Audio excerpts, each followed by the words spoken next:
back to my channel. So this video is going to be about, should you switch to commercial insurance or should you go more on 85% plan? So let's go back to the beginning. This could be you, could not be you. So let's say you have one car, you start doing Turo, you're trying to make a little money, and you're saying that you're making more money than you thought you was.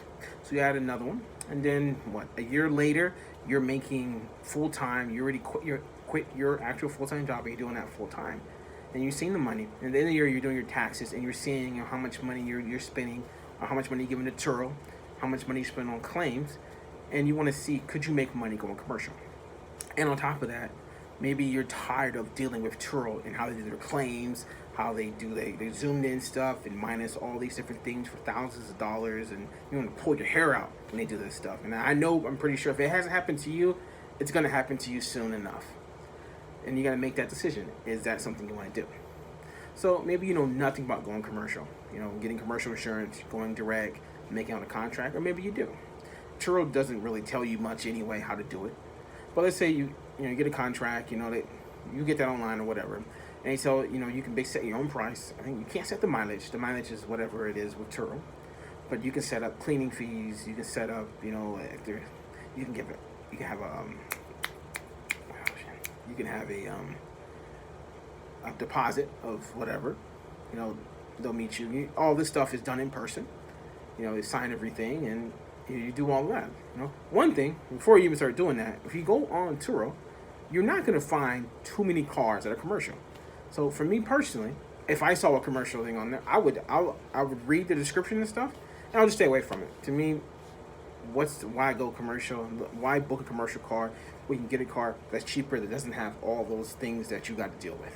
But let's get back to the commercial. Also, some people, they have the commercial insurance and they use Turo's insurance, which is crazy. But I think in that situation, they either try to get payment from the people or they just use Turo.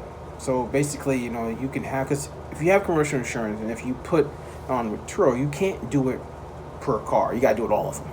So they would be like on the 60/40 plan and then be on the commercial insurance, which I don't know what sense does that make, but I've heard some people do that. Maybe they go after the people, or I don't know why they do that, but I know that some people do that. Yeah, I don't know, but people do that. But one other thing I wanted to say, I wanted to talk about again about the insurance, having your own personal insurance on the cars. When I first started, I had personal insurance on all of my cars. I was paying about $1,200 a month for about, 12 cars or 11 cars or something like that. That was getting a little too much for my business plan. My cars were being paid for just to sit, because when it's rented out, it's covered by Turo.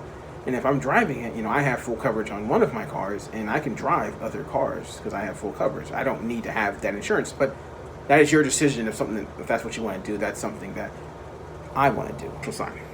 So, commercial, let's say for instance something happens, and you try to charge them more. And this is stuff that was the reason why Turo has changed up all their stuff, because they can't get money from other people. So you start to charge people for these things, and you think you'll get the money, and maybe you do get the money up front.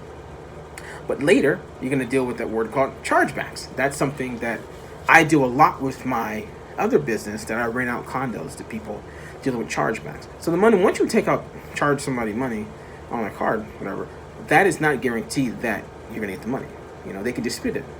And then, you could say you send all the information that they want and everything's signed, and you say, okay, we're going to win. That's not true, because in the end, it's up to the bank to make the decision if you're going to win and if you're going to lose. I've won some, I've lost some. It's not 100%. And that's a big thing. Even in the commercial, you're getting 90% and you're giving them 10%. That could be good. Or it cannot be good. And another thing that can be good is making a lot of claims. Maybe you're in an area that there are tons and tons and tons of claims. There are some areas like that. Not here in Hawaii, but there are places that there are lots of claims. And that's one thing, you do not want to make a lot of claims on your commercial insurance, because they will probably drop you. They're losing money doing that. And, that's something that, even with Turo, making a lot of claims, and they'll eventually want to switch you over to the 85% plan. So, in speaking of the 85% plan, that is what they take, they take 15%, and you're on the hook for the first, what was it, $2,000 now? They recently just lowered it about 6 months ago, so I can't remember. It was about three. I think it's a little bit below $2,000 now. Anything lower than that, you're on the hook for. You just try and just go after the people, or try to, or you just come out of pocket. It sucks, but you just deal with it. I mean, but like I said, if there's a lot of claims and you're seeing the numbers are not coming out. You're coming out of pocket way too much. Then I wouldn't even. The 85 would not be worth it. No, it wouldn't. It would be the lower, whatever, 60, 70. But it's all up to you. Everybody has their own different way. They do Turo and different numbers, and it's basically you just gotta look at the numbers and you just gotta know. So is there another thing about commercial insurance? Oh yes, there's the commercial insurance costs. So when I try to get commercial insurance in Hawaii, I got quoted about $150 a car, which could be quite a lot. You got 10, 20, 30 cars. That is a lot. I mean, that's thousands and thousands and thousands of dollars.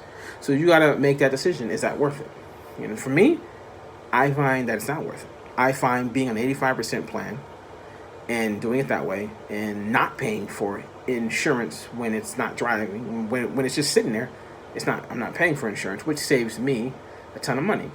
Do I recommend everybody doing that? No. I mean, it's a risk.